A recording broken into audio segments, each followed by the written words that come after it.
نہ صرف وہاں رہنے والے مسلمان اس پورے سسٹم کے بینیفیشری ہیں, یہاں کے رہنے والے مسلمان بھی بینیفیشری ہیں ان کے ریمیٹنس کے اوپر. وہاں سے جو ڈالرز آتے ہیں, پاؤنڈز آتے ہیں, یہ لانا بات ہے کہ یہاں مولوی بیٹھ کے کہتا ہے کہ غیر مسلم ملکوں میں جانا, وہاں کی سکونت اختیار کرنا یہ حرام ہے, لیکن اس مولوی سے پوچھیں کہ تیری مسجد اور مدرسے کے جو چندے ہیں ان میں جو ڈالرز آ رہے ہیں ان کو بھی کبھی حرام ڈکلیئر کیا اور لینے سے انکار کیا ہے؟ تو اللہ کے فضل سے کبھی نہیں کیا. اور تیرے ہاتھ میں جو 76 موبائل ہے, وہ بڑے والا اسمارٹ فون جو اکثر تمہارے چاہنے والوں نے تمہیں گفٹ کیے ہوتے ہیں, کبھی ان سے بھی انکار کیا ہے؟ نہیں کیا. تو وہ جذباتی رویہ ہے. اور پھر اس سے بڑھ کر کے مسلم ملک کون سا ہے کہ جہاں لوگ ہجرت کر جائیں؟ مسلم ملک وہ ہوتا ہے کہ جس کے آئین میں صرف اسلام کا نام لکھا ہو, پریکٹیکلی ایک بجلی کا میٹر لگانے کے لیے بھی اسے ڈیمانڈ نوٹس سے 10 گنا بڑی رشوت دینی پڑے, وہ اسلامی ملک ہے. یعنی ہمارا ملک پاکستان ہے میرے عزیز ہم وطنوں, فرانس کے اندر بیٹھ کے گستاخانہ فلمز اور کارٹون کے اوپر کہہ رہے ہوتے ہیں کہ فرانس کی پروڈکٹس کا بائیکاٹ کریں, اور بیٹھے خود فرانس میں ہوتے ہیں. آؤ نا باہر سے واپس ادھر, ٹھیک ہے نا, پھر پتہ چلے گا. خود بینیفیشری ہو سسٹم کے, اور یہاں بیٹھ کے لوگوں کو کہہ رہے ہو کہ جا کے پاکستان کے بینکوں کو آگ لگا دو, پاکستان کی گاڑیوں کو آگ لگا دو. میں نے تو آج تک کوئی عاشق رسول نہیں دیکھا جو بسم اللہ الرحمن الرحیم پڑھ کے اپنے موٹر بائک کو آگ لگائے اور کہ لبیک یا رسول اللہ. لوگوں کی گاڑیاں, لوگوں کے موٹر سائیکل, لوگوں کے املاک, یہ کون سی اسلام کی خدمت ہو رہی ہے؟ اور یہی وہ چاہتے ہیں کہ آپ یہی کچھ کریں. اپنا حال یہ ہے کہ میلاد کے جلوس کے اندر ہزاروں بندہ ہوتا ہے, اور جیسے ہی زور کی نماز کا وقت ہوتا ہے 99% لوگ اپنے گھروں کو لنگر اور نیاز لے کے چلے جاتے ہیں, مسجد میں 1% لوگ بھی مشکل سے جاتے ہیں. اور تھوڑی دیر پہلے لگ رہا ہوتا ہے کہ اس وقت دنیا میں اگر سب سے بڑے عاشقان رسول ہیں تو وہ اس مجمع کے اندر موجود ہے. دوسری طرف 10 محرم کے جلوس کے اندر لگ رہا ہوتا ہے کہ آج اگر کوئی بھی یزید سامنے آئے گا وہ بچے گا نہیں, کیونکہ یہ عاشقان حسین نکلے ہوئے ہیں. اور جیسے ہی زور عصر کی نماز کا وقت ہوتا ہے اور وہ ان جلوسوں کے دوران ظہرین کی نماز پڑھاتے ہیں نا, تو 99% لوگ سائڈ پہ ہو جاتے ہیں, ساڑھے کپڑے پلیت رہے, پلیت دو کپڑے پلیت رہے, مسلمانوں کپڑے پلیت. ان مسلمانوں کو قرآن کو آگ لگانے کے اوپر غصہ آ جاتا ہے, بہت اچھی بات ہے, لیکن قرآن کو آگ تو آپ لوگوں نے پریکٹیکلی لگا دی ہوئی ہے, قرآن کی کسی بات کے اوپر عمل نہیں کر رہے. یہ قرآن کا حکم تھا نا, سورہ روم آیت نمبر 31, وَأَقِيمُوا الصَّلَاةَ وَلَا تَكُونُوا مِنَ الْمُشْرِكِينَ. دیکھنا نماز کو قائم کرنا, مشرک نہ ہو جانا. قرآن کو آگ تو مسلمانوں نے لگائی ہوئی ہے. قرآن چیخ چیخ کے کہہ رہے ہیں کہ جو نماز نہیں پڑھتا وہ پاکستان کے شناختی کارڈ میں مسلمان ہے, اللہ کے یہاں وہ مسلمان نہیں ہے. صحیح مسلم میں یہ حدیث لکھی رہ گئی 246 کہ بندے کے کفر اور ایمان, شرک اور اسلام کے درمیان فرق کی نماز ہے. قرآن کے پہلے صفحے کا ٹیسٹ دنیا کے کروڑ مسلمان پاس نہیں کر سکتے. ایاک نعبد و ایاک نستعین, یہ قرآن میں لکھا رہے گا. ماشاءاللہ فجر کی نماز میں یہ پڑھ کے نکلتا ہے, اور مسجد کے ساتھ جو دربار ہے ریگولرلی حاضری دے کے اس بابے سے بھی مانگ کے گھر آتا ہے. تو کیا نماز تو پڑھی تو مسلمان ہے. تیری ہر نماز کی ہر رکعت میں تو یہ نہ پڑھے تیری نماز ہی نہیں ہوتی. ایاک نعبد و ایاک نستعین, اللہ عبادت بھی تیری کریں گے, دعا بھی تجھی سے مانگیں گے, مدد بھی تجھی سے مانگیں گے. یہاں مدد مانا دعا کے, لیکن یہاں مولویوں نے پھر پٹی پڑھا دی, ان کا نہیں جی امی سے روٹی نہ مانگے. اندازہ کریں قرآن کا مذاق اڑا رہے ہیں, حالانکہ انہیں پتا ہے کہ قرآن میں یہ آیت موجود ہے, وَتَعَاوَنُوا عَلَى الْبِرِّ وَالتَّقْوَى وَلَا تَعَاوَنُوا عَلَى الْإِثْمِ وَالْعُدْوَانِ. نیکی اور پرہیزگاری کے کاموں میں ایک دوسرے کی مدد کرو اور برائی میں الگ رہو. قرآن نے بتایا ہے کہ اللہ نے دنیا کو اسباب کے ساتھ جوڑا ہوا ہے. یہاں ایاک نستعین میں دعا کے اعتبار سے بتایا جا رہا تھا کہ غیر اللہ سے نہیں کرنی, ظاہری اسباب کا تو قرآن میں حکم ہے. قرآن کے ملینز آف کاپیز دنیا میں موجود ہیں, ملینز آف حافظ قرآن ہے. قرآن کو کوئی آگ نہیں لگا سکتا, دنیا سے ختم نہیں کر سکتا. اصل جو چور چھپا ہوا ہے وہ تیرے اندر چھپا ہوا ہے, جو یہ علماء ہے شیاطین, جنات اور انسانوں میں سے شیاطین, جو تمہیں یہ کہہ رہے ہیں قرآن کی ڈائریکٹ پڑھنا گمراہ ہو جاؤ گے, اور تم کہتے ہو مفتی صاحب نے فرما دیا. سبحان اللہ. امام مالک فرماتے ہیں پھر امت زندہ کیوں ہے, پھر مر جائے ساری, پھر مر جائے ساری. پوری عالم اسلام اس وقت یا تو مر جائے, یا تو مر جائے سارا عالم اسلام, یا پھر حضور کی عزت پر پیر رہ جائے. بس دو باتوں میں سے ایک بات ہے, بس یا سارا اکٹھا ہو کے مر جائے تو یا پھر فرانس کو جواب دے. میں نے کہا تھا بابا جی رک جاؤ, صبر کرو, تو آج کوئی اور شاید اللہ نے چھاڑ دیتی ہے. امت بار ہی مرے, پہلے تیرے بابے کیوں نہیں مر جاندے بابیا, جنہاں دی ڈیوٹیاں سن غوث کتب ابدال, انہوں نے اپنے نبی کا کلمہ نہیں پڑھا ہوا, وہ کدھر مر گئے. جو کل تک اپنے مریدوں کو یوں دیکھ کے تو جلا کے راکھ کر دیتے تھے, آج اتنے بغیرت ہو گئے کہ وہ یوٹیوب سے ویڈیوز نہیں ڈیلیٹ کر سک رہے. لے جاؤ اپنے بابے, تو کسی کام میں نہیں نکلے. پہلے وہ مرن نا, امت تو بیچاری کچھ کر نہیں سکتی, بابوں کے پاس تو اتنے رائٹس ہیں. وہ بابا لبو جی ڈیوٹی ہے جتنے ہارڈ ڈسک پہ ہیں اتنے جس گوشت کی ڈیوٹی ہے وہ لبو ذرا, اس سے میں 295 سیل آواں گا. امت مر جائے, تیرے بابے نہ مر جان, امت مر جائے. امت نو تے تسی مس گائیڈ کیتا ہے, شرک میں ڈبو دیا. وہ جی لاہوری 1000 سال تو بابا بیٹھے ہے تے پال رہا لوگوں, وہ چھڑ دے, آج چندے بند کر دینا گورنمنٹ, کتے پھرن گے دربار ہوتے پڑے, صفائی کرنے والا کوئی نہیں ہوگا, بند کرو چندے. بابا پال رہا ہے, تواڈے چندے تے پلدے نے تے تسی کہتے بابا پال رہا ہے. شرم کی کوئی انتہا ہوتی ہے. یہ لوگ بات کرتے ہیں کہ قرآن جل گیا تو پورے ملک کے اندر ہنگامے کھڑے کیے ہیں. قرآن تم لوگوں نے چلایا ہے شرک پھیلا کے. وہ تو بیچارے شروع سے ہی باپوں کے مخالف ہیں, میں بابا نہیں بہت سارے ہیں, تو پہلے بابیاں دا مخالف شیطان ہویا سی, او شیطان دے آپ بچیا تو بھی بابے دا ہی مخالف ہے.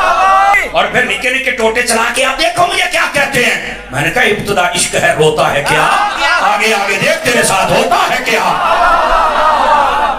میں کہا جڑا بڑے بابے دا منکر جدو وہ شیطان جڑے آج کل تے ساڈے بابے دا منکر ہے وہ کون ہے. اس واسطے یہ جو چورن بیچ رہے ہیں اس کا نہیں بکے گا. وہ جی مجھے دین سمجھ آیا ہے. میں کہا بیٹھا برف والے کارخانے کے بوت باہر نکل ہے. نبی پاک نے تے تاج پتھر کھاتے ماما تو باہر گیا ہمارے بولتے نہیں نکلتا. تیرے پیو نے پتھر کھانے میں اور تیرے کو چنگا تے بابا کھاتے مریض بھی سینا. کمال والی بات ہے جناب. ایسے ہی بک بکانا شروع کیا باہر نکل بوت. کمال ہے گل ہے. تو اسلام کا کام نہیں کرنا صحیح دین بھلا پھر. چند لوگ آوارہ ذہن کے ان کی تسکین کا سبب ہو. اور تیرے تو پہلوں بھی ایک ذکر نلائق آیا سی جسائیاں انہوں مکا چھڑیا ترہنا تو بھی نہیں. کمال والی گل ہے. تو باب تو کریں گا کی اوہ ابا لبیا کرو. جڑے دن تے لب جانا تینوں مسئلہ حل ہو جانا. تینوں ابا ہی نہیں لبن دے. ابا میں لبیا ہے تو نالی نہیں نکلا. تو نے اپنا ابا چھوڑ دیا. تمہارا ابا تو وہ تھا جسے قرآن میں تمہارا ابا ڈکلیئر کیا گیا تھا النبی اولا بالمؤمنین من انفسہم وازواجہ امہاتہم.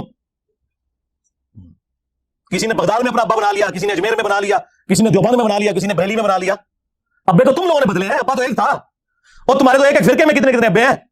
سنیوں میں 5 بڑے ابے بنا دیے تم نے, حنفی, شافعی, مالکی, حنبلی اور غیر مقلد کے نام کے اوپر. شیعہ میں کتنے ابے بنا دیے, زیدیہ, اثنا عشریہ, اسماعیلیہ. پھر سنیوں کے حنفیوں کے اندر کتنے ابے بنا دیے, بریلویہ, دیوبندیہ, حیاتیہ, مماتیہ. ابے تو تھوڑے نہیں پہ اتنے ابے نے تھوڑے کے گڑا نہیں جاندے. ابا ہی کسی ابا لب لے آیا سی. ہاں تم نے قرآن اور سنت کے نام کے اوپر عزت اویل کر کے اپنے بابوں کی تعلیمات لوگوں کو سکھائیں. تو دیکھ لو پچھلے 1200 سال میں جتنی عزت تم لوگوں نے اکٹھی کی تھی نا, اس سے زیادہ مٹی پلیت ہوئی ہے ان 12 سالوں کے اندر. بخاری مسلم میں جو حدیث شفاعت ہے جو نبی اسلام ہماری شفاعت کریں گے انشاءاللہ, اس کے اینڈ پہ آتا ہے کہ نبی اسلام کہتے ہیں جب میں آخری دفعہ جہنم کی طرف جاؤں گا تو داروغ جہنم مالک علیہ السلام مجھ سے کہیں گے یا رسول اللہ اب آپ کا کوئی امتی بھی دوزخ میں باقی نہیں ہے سوائے اس کے جسے قرآن نے جنت میں جانے سے روک رکھا ہے. قرآن جب روک لے گا نا تو کوئی نہیں بچا سکتا. یہ ویسے شعر ہے, خدا کا پکڑا چھڑائے محمد کا پکڑا چھڑا کوئی نہیں سکتا. کتنا یہ ظلم کر رہے ہیں, اللہ اور رسول کا مقابلہ کروا رہے ہیں, نعوذ باللہ.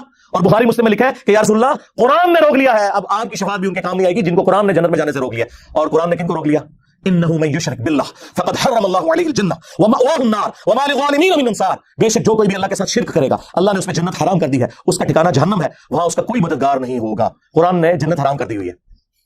حتیٰ کہ بخاری اور مسلم دونوں میں حدیث ہے اللہ نے ہر نبی کو ایک مقبول دعا دی تھی جو اس نے دنیا ہی میں کر لی, لیکن میں نے اپنی دعا چھپا کے رکھی ہے قیامت کے دن کے لیے, اور میری اس دعا سے میرے ہر امتی کو نفع پہنچے گا سوائے اس شخص کے کہ جس نے دنیا میں اللہ کے ساتھ کسی قسم کا شرک کیا ہوا. شرک is the most sensitive issue in the sight of Allah. میں نے یہ موقع غنیمت جانا کہ میں مسلمانوں کے دماغ کے اوپر سٹرائک کروں کہ خدا کے لیے قرآن کو جو آگ لگی اس میں جو آپ سیکھ پا رہے ہیں سب سے بڑے تو دشمن آپ لوگ ہیں جو جزدان میں قرآن کو لپیٹ کے, اور دیکھیں جو مہنگے والے قرآن ہوتے ہیں ترجمے والے ان کے اوپر لاب بھی چڑھا ہوتا ہے تاکہ تصور سے کہ میں اس کو اتنی دفعہ یوں کروں کھولے ہی نہ وہ نہیں پڑھا رہے. بلکہ میں نے تو ریکویسٹ کی ہے کہ پاکستان کے آئین میں جہاں یہ چیز شامل ہے کہ پاکستان میں قرآن غلطیوں سے پاک پرنٹ کیا جائے گا, یہ بہت بڑا جرم ہے. اس لیے قرآن کے آئین میں لکھا ہوتا ہے کہ اگر کوئی غلطی دیکھے تو واپس بھیجیں, ہم آپ کو نیا نسخہ دیں گے. پاکستان کے آئین میں یہ چیز بھی داخل کی جائے کہ بغیر ترجمے کے قرآن چھاپنا حرام ہو. یعنی پاکستان کے قانون میں, میں وہ شرعی طور پہ حرام نہیں لفظ استعمال کر رہا, چلے جرم کہنے اس میں. بھائی پاکستان میں کیا تک بنتا ہے جہاں 99.99% لوگ عربی نہیں جانتے, وہاں عربی والا قرآن صرف پرنٹ کرنا کتنا بڑا ظلم ہے. الحمد للہ رب العالمین والصلاة والسلام علی سید الانبیاء والمرسلین وعلی آلہ واصحابہ وازواجہ اجمعین الی یوم الدین. الحمدللہ آج 29 جنوری 2023 کو سنڈے کے دن ہمارا یہ پبلک سیشن نمبر 79 منعقد ہونے جا رہا ہے.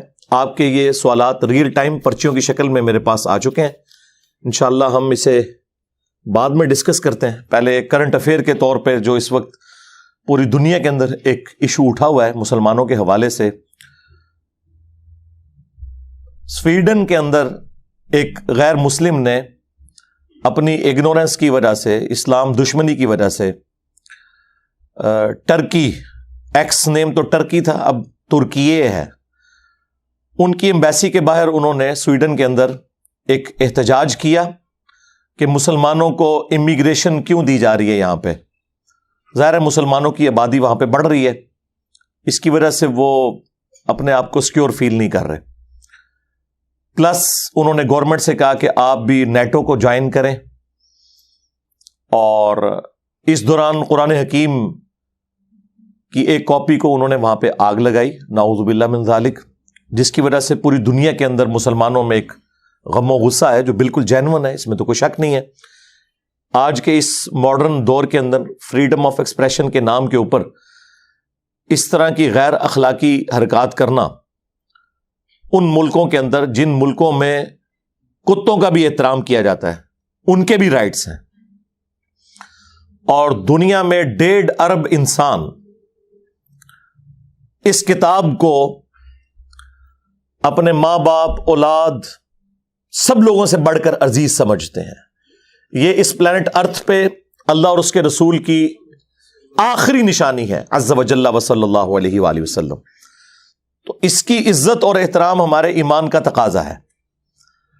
اسی وجہ سے آپ دیکھ رہے ہیں کہ مین میڈیا کے اوپر بھی یہ چیز کافی ہائی لائٹ ہوئی, اور دنیا میں وہ کنٹریز جو کہ عموماً سمجھے جاتے ہیں کہ یہ یورپ اور امریکہ کے انفلوئنس میں ہیں, انہوں نے بھی اس واقعے کے اوپر سخت احتجاج کیا, جس میں ٹاپ آف دا لسٹ سعودی عرب ہے, UAE ہے, ایران ہے, اور خود ترکیے. اس میں بھی ان کے ملک کے اندر کافی بڑا احتجاج ہوا سویڈن کی ایمبیسی کے سامنے. اور الحمدللہ یہ مسلمانوں کی تربیت ہے کہ مسلمانوں نے اس کے ریونج میں بائبل کو آگ نہیں لگائی. ویسے تو وہ کرسچن بھی نہیں ہوگا, یہ زیادہ تر تو سیکولر اور ایتھیسٹ لوگ ہیں, ان کا کوئی دین مذہب ہی نہیں. اور طیب اردگان نے بڑا سخت بیان جاری کیا. انہوں نے ویڈیو میں یہ بات کی کہ ہم سویڈن کی نیٹو میں جو شمولیت ہے اس کی مخالفت کریں گے اس واقعے کے بعد. اور اس کے علاوہ بھی کافی سخت انہوں نے گفتگو کی. اور انہی دنوں میں ان کا جو ڈیفنس منسٹر تھا, ڈیفنس سیکٹری, اس کا کوئی دورہ بھی تھا ٹرکی کا, ترکیے کا, جو کینسل کر دیا گیا اسی وجہ سے کہ انہوں نے یہ بے حرمتی والا کام کیا. یہ واقعے وقتاً فوقتاً ہوتے رہتے ہیں. ناروے میں بھی ہوا تھا, آپ کو پتا ہے, 2019 نومبر کے اندر. اس کے اوپر بھی میں نے کافی تفصیلی ویڈیو ریکارڈ کروائی تھی. اس کے علاوہ بھی گستاخانہ فلمز اور کارٹونز کے حوالے سے بھی میرا کاؤنٹر نیریٹو آلریڈی ریکارڈڈ ہے. بار بار یہ گفتگو کرتے ہوئے بھی بعض اوقات ایک تکلیف سے گزرنا پڑتا ہے, لیکن چونکہ اب یہ ایک موقع ہے کہ ہم امت کو اس حوالے سے تھوڑی گائیڈ لائنز دیں کہ انہوں نے کرنا کیا ہے. سب سے پہلے تو یہ ہے کہ یہ جو احتجاج کا طریقہ اختیار کیا گیا ہے پلے کارڈز کے ذریعے اور ایمبیسیز کے باہر, یہ بہت اچھا طریقہ ہے. اس ماڈرن ورلڈ میں آپ نے احتجاج اسی طریقے سے ریکارڈ کروانا ہے. لیکن کسی کی گاڑی کو آگ لگا دینا, کسی بلڈنگ کے اوپر پتھراؤ کرنا, اور عام جو پولیس کے اہلکار ہیں جن کا کام سیکیورٹی کے اوپر ہے انہیں مارنا پیٹنا, یہ بالکل غیر اخلاقی حرکات ہیں. اس کی کوئی ضرورت نہیں ہے. ان بیچاروں کا کیا قصور ہے؟ وہ تو اپنی ایک ڈیوٹی پوری کر رہے ہیں. ظاہر ہے وہ گورنمنٹ کی غلط پالیسی ہے, اور دیکھیں بعد میں سویڈن کو احساس بھی ہوا ہے اور انہوں نے خود بھی مذمت کر دی. ایک طرف انہوں نے اجازت دی ہوئی, دوسری طرف مذمتی بیان بھی جاری کر دیا. تو انہیں احساس ہو گیا کہ یہ کام یعنی ایک لمٹ کو کراس کر گیا. بہرحال ایسے سارے مواقع کے اوپر کوئی ایسی ایکٹیویٹی پرفارم نہیں کرنی چاہیے جس کی وجہ سے ان کے اصل مقاصد پورے ہو جائیں. اصلی جو ان کا مقصد ہے وہ ہے مسلمانوں کی امیگریشن کے حقوق وہاں سے ختم کرنا. اس کے بعد وہ یہ چاہتے ہیں کہ چونکہ مسلمان وہاں پہ آتے ہیں اور ان کے ساتھ غیر مسلموں کا انٹریکشن ہوتا ہے, اس کی وجہ سے اسلام لوگ قبول بھی کرتے ہیں مسلمانوں کے اخلاق سے اور قرآن کی طاقت کی وجہ سے, جب انگریزی میں وہ ترجمہ پڑھتے ہیں. یہ ان کو ایک بڑا ایشو ہے, اور وہ یہ سمجھتے ہیں کہ کچھ عرصے بعد مسلمانوں کی تعداد یہاں پہ زیادہ ہو جائے گی. ٹرو ڈیموکریٹک ویلیوز کی وجہ سے کل کو مسلمانوں کی حکومت بھی آ سکتی ہے. اور میں نے کئی دفعہ عرض کیا ہے کہ Islam is the only practicing religion on the face of ارتھ.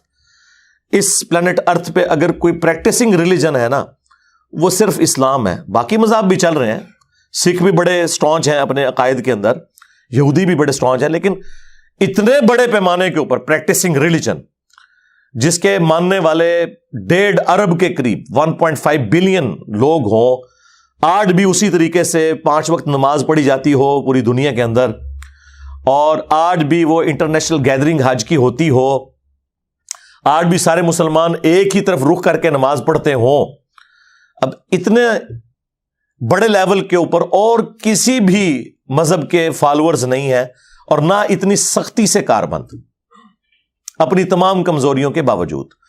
تو کوئی ایسی ایکٹیویٹی پرفارم نہیں ہونی چاہیے کہ وہاں پہ رہنے والے جو کاروباری لوگ ہیں, جنہیں وہاں پر کمائی کا ایک اچھا ذریعہ میسر ہے, وہاں پہ تو آپ کو پتہ ہے رول آف لا ہے, باہر کے لوگوں کو بھی وہ پورے مواقع دیتے ہیں. نہ صرف وہاں رہنے والے مسلمان اس پورے سسٹم کے بینیفیشری ہیں, یہاں کے رہنے والے مسلمان بھی بینیفیشری ہیں ان کے ریمیٹنس کے اوپر. وہاں سے جو ڈالرز آتے ہیں, پاؤنڈز آتے ہیں, یہ علیحدہ بات ہے کہ یہاں مولوی بیٹھ کے کہتا ہے کہ غیر مسلم ملکوں میں جانا, وہاں کی سکونت اختیار کرنا یہ حرام ہے, لیکن اس مولوی سے پوچھیں کہ تیری مسجد اور مدرسے کے جو چندے ہیں ان میں جو ڈالرز آ رہے ہیں ان کو بھی کبھی حرام ڈکلیئر کیا اور لینے سے انکار کیا ہے؟ تو اللہ کے فضل سے کبھی نہیں کیا. اور تیرے ہاتھ میں جو 76 موبائل ہے, وہ بڑے والا اسمارٹ فون جو اکثر تمہارے چاہنے والوں نے تمہیں گفٹ کیے ہوتے ہیں, کبھی ان سے بھی انکار کیا ہے؟ نہیں کیا. تو وہ جذباتی رویے ہیں. اور پھر اس سے بڑھ کر کے مسلم ملک کون سا ہے کہ جہاں لوگ ہجرت کر جائیں؟ مسلم ملک وہ ہوتا ہے کہ جس کے آئین میں صرف اسلام کا نام لکھا ہو, پریکٹیکلی ایک بجلی کا میٹر لگانے کے لیے بھی اسے ڈیمانڈ نوٹس سے 10 گنا بڑی رشوت دینی پڑے. وہ اسلامی ملک ہے, یعنی ہمارا ملک پاکستان. اے میرے عزیز ہم وطنوں, ہر معاملے میں آپ کو ٹیڑھے طریقے سے رشوت کے ذریعے چلنا پڑے, جہاں کی عدلیہ 20 سال تک انصاف نہ دے سکے, قیدیوں کے مرنے کے بعد یہ پتا چلے کہ وہ بے گناہ تھے. وہ اسلامی ملک ہیں, یعنی کہ پاکستان, یا وہ اسلامی ملک ہیں کہ جہاں پہ فریڈم آف ایکسپریشن ہے اور وہاں پہ تمام مذاہب کے لوگ آزادی کے ساتھ امن کی زندگی گزار رہے ہیں. حتیٰ کہ جو سو کالڈ اسلامک ملک ہیں, پاکستان, سعودیہ, ایران, وہاں پہ بھی جو دینی طبقہ ہے مسلمانوں کے, انہوں نے بھی اگر پناہ لینی ہوتی ہے تو یورپ اور امریکہ میں جاتے ہیں. تو مجھے بتائیں اسلامی ملک پھر یہ ہیں کہ وہ ہیں؟ خالی نام لگانے سے بات کیا کریں جی. غیر مسلم ملکوں میں ہمیں تو غیر مسلم ملک وہی نظر آ رہے ہیں کہ جہاں صرف نام اسلام والا ہے, کام سارے غیر مسلموں والے ہیں. اور اصل میں مسلم ملک وہ ہیں کہ جن کا نام غیر مسلموں والا ہے, کام میجورٹی اسلام والے ہیں. جس دین میں عدل نہ ہو, قرآن میں اللہ تعالیٰ نے جگہ جگہ یہ چیز نازل فرمائی ہے کہ اللہ تعالیٰ نے کتابیں اور انبیاء ایک مقصد کے لیے بھیجے ہیں کہ دنیا کو عدل و انصاف سے بھرنا ہے. عدل کے اندر ہی ہر چیز آ جاتی ہے, حقوق اللہ بھی, حقوق العباد بھی. یہ بھی عدل کا تقاضا ہے نا کہ اللہ کا حق آپ کسی اور کو نہ دیں. توحید عدل ہے نا, ماں باپ کے حقوق عدل ہے, بیوی بچوں کے ساتھ حسن سلوک کرنا عدل ہے, کسی کو دھوکہ نہ دینا یہ عدل ہے. اور عدل و انصاف کا حالیہ آپ کے سامنے ہے اس ملک کے اندر. تو یہ اسلامی غیر اسلامی ملک ان چکروں سے باہر نکلے, خدا کے لیے کوئی ایسی ایکٹیویٹی پرفارم نہ کریں. فرانس کے اندر بیٹھ کے گستاخانہ فلمز اور کارٹون کے اوپر کہہ رہے ہوتے ہیں کہ فرانس کی پروڈکٹس کا بائیکاٹ کریں, اور بیٹھے خود فرانس میں ہوتے ہیں. آؤ نا باہر سے واپس ادھر, ٹھیک ہے نا, پھر پتہ چلے گا. خود بینیفیشری ہو سسٹم کے, اور یہاں بیٹھ کے لوگوں کو کہہ رہے ہو کہ جا کے پاکستان کے بینکوں کو آگ لگا دو, پاکستان کی گاڑیوں کو آگ لگا دو. میں نے تو آج تک کوئی عاشق رسول نہیں دیکھا جو بسم اللہ الرحمن الرحیم پڑھ کے اپنے موٹر بائک کو آگ لگائے اور کہ لبیک یا رسول اللہ. لوگوں کی گاڑیاں, لوگوں کے موٹر سائیکل, لوگوں کی املاک, یہ کون سی اسلام کی خدمت ہو رہی ہے؟ اور یہی وہ چاہتے ہیں کہ آپ یہی کچھ کریں. اور میرے خیال ہے جو ان کے مقاصد ہیں وہ مسلمان بڑے اچھے طریقے سے پورے کر رہے ہیں. اپنا حال یہ ہے کہ میلاد کے جلوس کے اندر ہزاروں بندہ ہوتا ہے, اور جیسے ہی زور کی نماز کا وقت ہوتا ہے 99% لوگ اپنے گھروں کو لنگر اور نیاز لے کے چلے جاتے ہیں. مسجد میں 1% لوگ بھی مشکل سے جاتے ہیں. اور تھوڑی دیر پہلے لگ رہا ہوتا ہے کہ اس وقت دنیا میں اگر سب سے بڑے عاشقان رسول ہیں تو وہ اس مجمع کے اندر موجود ہیں. دوسری طرف 10 محرم کے جلوس کے اندر لگ رہا ہوتا ہے کہ آج اگر کوئی بھی یزید سامنے آئے گا وہ بچے گا نہیں, کیونکہ یہ عاشقان حسین نکلے ہوئے ہیں. اور جیسے ہی ظہر اور عصر کی نماز کا وقت ہوتا ہے اور وہ ان جلوسوں کے دوران ظہرین کی نماز پڑھاتے ہیں نا, تو 99% لوگ سائڈ پہ ہو جاتے ہیں. ساڑھے کپڑے پلیت نے, پلیت دو کپڑے پلیت نے, مسلمان اور کپڑے پلیت, اور چند لوگ آپ کو نماز پڑھتے ہوئے نظر آئیں گے. یہ پریکٹیکلی مسلمانوں کی حالت ہے. اور ان مسلمانوں کو قرآن کو آگ لگانے کے اوپر غصہ آ جاتا ہے. بہت اچھی بات ہے, لیکن قرآن کو آگ تو آپ لوگوں نے پریکٹیکلی لگا دی ہوئی ہے. قرآن کی کسی بات کے اوپر عمل نہیں کر رہے. یہ قرآن کا حکم تھا نا. سورہ روم آیت نمبر 31, وَأَقِيمُوا الصَّلَاةَ وَلَا تَكُونُوا مِنَ الْمُشْرِكِينَ. دیکھنا, نماز کو قائم کرنا, مشرک نہ ہو جانا. قرآن کو آگ تو مسلمانوں نے لگائی ہوئی ہے. قرآن چیخ چیخ کے کہہ رہا ہے کہ جو نماز نہیں پڑھتا وہ پاکستان کے شناختی کارڈ میں مسلمان ہے, اللہ کے ہاں وہ مسلمان نہیں ہے. صحیح مسلم میں یہ حدیث لکھی رہ گئی 246 کہ بندے کے کفر اور ایمان, شرک اور اسلام کے درمیان فرق ہی نماز ہے. یہ حدیث مسلم میں ہی لکھی رہ گئی کہ ابن مسعود رضی اللہ تعالیٰ عنہ کہتے ہیں کہ جماعت کے ساتھ نماز پڑھنا یہ سنت خدا ہے, یہ تمہارے نبی کی وہ سنت ہے جو اللہ نے انہیں عطا کی. اگر اسے چھوڑ دو گے تو برباد ہو جاؤ گے. رسول اللہ کے زمانے میں اگر کوئی بیمار بھی ہوتا اور 2 بندوں کے سہارے مسجد میں آ کے نماز پڑھ سکتا تو اس کی کوشش ہوتی کہ میں مسجد میں جماعت سے نماز پڑھوں, کہیں مجھے منافق نہ شمار کر لیا جائے. جماعت چھوڑنے پر رسول اللہ کے زمانے میں سمجھا جاتا تھا صلی اللہ علیہ وآلہ وسلم کے بندہ منافق ہے. صحابہ کرام کو, اہل بیت کو کب معلوم تھا کہ ایسی امت بھی آنے والی ہے جو آپ سے بڑا عاشق رسول ہونے کا دعویٰ کرے گی اور نماز ایک نہیں پڑھے گی. تو وہ کہتے یار یہ تو بڑا آسان اسلام ہے. تو یہ حدیثیں تو مسلم شریف میں لکھی رہ گئیں. پریکٹیکلی کس نے عمل کیا اس کے اوپر؟ یہ حدیث ترمذی میں لکھی رہ گئی کہ ہمارا اور منافقین کا عہد نماز کی بنیاد پہ ہے, جس نے نماز چھوڑی اس نے کفر کیا. ہاں, یہ صحابہ کرام علیہم رضوان کا فتویٰ ترمذی میں ہی رہ گیا. عبداللہ بن شقیق تابعی کہتے ہیں کہ صحابہ کرام علیہم رضوان تارک الصلاح کے سوا کسی کی تکفیر نہیں کرتے تھے. صرف بے نمازی کو وہ کافر سمجھتے تھے, باقیوں کو وہ تمام غلطیوں کے باوجود مسلمان تصور کرتے تھے. اندازہ کریں, یہ ترمذی میں لکھا رہ گیا جناب. ہاں, ہم جب چیخ چیخ کے یہ باتیں بیان کرتے ہیں لوگ کہتے ہیں یار یہ کس قسم کی باتیں کر رہے ہیں, یہ کہاں پہ لکھی ہوئی ہیں؟ سرکار کتابوں میں لکھی ہوئی ہیں. یہی تو ہم آپ سے کہہ رہے ہیں کہ مرنے سے پہلے اے مسلمان کر لے اس پہ غور. کتابوں کا خدا اور ہے, بابوں کا خدا اور. یہ حدیث ابو داؤد میں ہی لکھی رہ گئی کہ بچہ جب 7 سال کا ہو جائے تو اسے نماز کا حکم دو, اور نہ پڑھے 10 سال کی عمر میں اسے سزا بھی دو, اور 10 سال کے بچوں کے بستر بھی الگ کر دو. یہ ابو داؤد میں لکھی رہ گئی حدیث. عمل کس نے کیا؟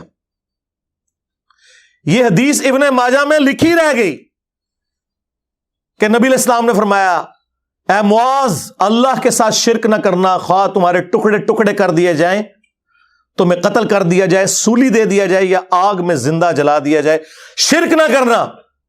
یہ پہلی نصیحت. اسی حدیث میں دوسری نصیحت, نماز نہ چھوڑنا. تمہارا اللہ کے ساتھ عہد نماز کی بنیاد پہ ہے, اگر تم نے نماز چھوڑ دی تو اللہ کا ذمہ اٹھ گیا تم سے. اور تیسری چیز فرمایا شراب نہ پینا, یہ تمام برائیوں کی جڑ ہے. تو یہ حدیثیں تو لکھی رہ گئی سرکار. یہ حدیث مسند احمد میں ہی لکھی رہ گئی کہ نبی علیہ السلام نے فرمایا کہ نماز قیامت کے دن نمازی کے لیے دلیل, نجات اور نور ہوگی, اور جو نماز نہیں پڑھتا قیامت کے دن نہ اس کے لیے کوئی دلیل ہوگی اللہ کے حضور بچنے کی, نہ نجات اور نہ کوئی روشنی, نور جو پولیس رات سے گزرنے کے لیے قرآن میں آیا نا, وہ نور. اور پھر نبی علیہ السلام نے فرمایا کہ بے نمازی کا حشر, اسی حدیث میں آتا ہے فرعون، قارون اور حامان اور امیہ ابن خلف کے ساتھ ہوگا. ہاں جی، کچھ بھی ہے تیرے محبوب کی امت سے ہے. محبوب تو پہلے ہی بتا گئے ہیں کہ بے نمازی تیرا حشر تو فرعون کے ساتھ ہونا ہے، تیرا حشر قارون کے ساتھ ہونا ہے، امیہ ابن خلف کے ساتھ ہونا ہے. اور یہ تو میں آپ کو صرف ایک بات کر رہا ہوں. اب اگر میں قرآن کی توحید بیان کرنا شروع کروں تو قرآن کے پہلے صفحے کا ٹیسٹ دنیا کے کروڑوں مسلمان پاس نہیں کر سکتے. ایاک نعبد و ایاک نستعین، یہ قرآن میں ہی لکھا رہے گا. ماشاءاللہ فجر کی نماز میں یہ پڑھ کے نکلتا ہے اور مسجد کے ساتھ جو دربار ہے ریگولرلی حاضری دے کے اس بابے سے بھی مانگ کے گھر آتا ہے. تو کیا نماز تو پڑھی؟ تو مسلمان ہے، تیری ہر نماز کی ہر رکعت میں تو یہ نہ پڑھے تیری نماز ہی نہیں ہوتی. ایاک نعبد و ایاک نستعین، اے اللہ عبادت بھی تیری کریں گے، دعا بھی تجھی سے مانگیں گے، مدد بھی تجھی سے مانگیں گے. یہاں مدد مانا دعا کے ہے، لیکن یہاں مولویوں نے پھر پٹی پڑھا دی. ان کا نہیں جی امی سے روٹی نہ مانگے.